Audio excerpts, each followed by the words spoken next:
Okay, Riddick. Let me jump right into it. Vin Diesel's back as the character we all know from Pitch Black, the ill-fated movie that ended up becoming a cult classic with a bunch of the ravers and punk rockers in the emo holocausts of the world. Pitch Black, this guy who can see in the dark with these eyes he got, and he's cold and ruthless, almost animal-like. He was the only unique thing in the movie.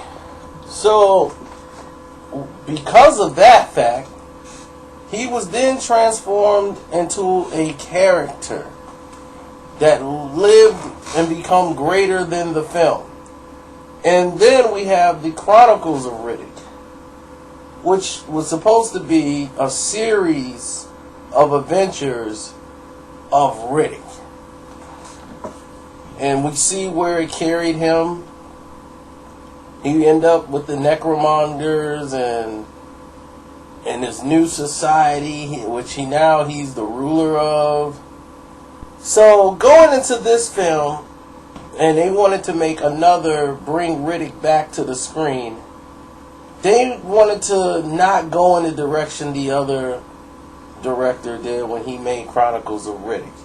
They want to keep him in the grime, in the dirt, like the animal type Riddick, to make another basically Pitch Black sequel.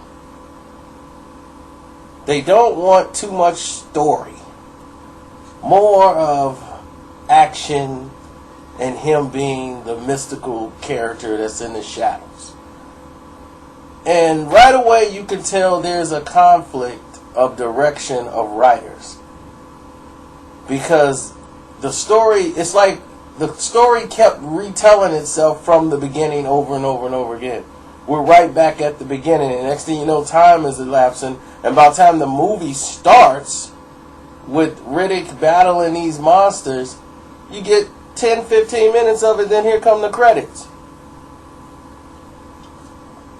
And the problem is, they got to connect how the Necromongers got rid of Riddick, and how he ended up on this planet, and all of a sudden,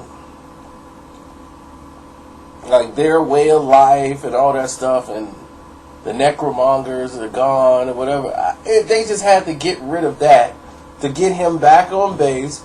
Then when you do that, then you have him trying to survive on this island to find his animal instincts.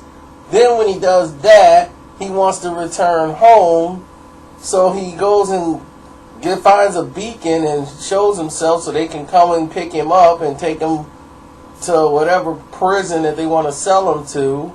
So here they come to come pick him up, and then it's like a long battle of him battling these mercs to see, like how he's gonna get the ship, how he's gonna get out of there. It's like we want to see him battle these monsters. We wanted to see that part of the fight.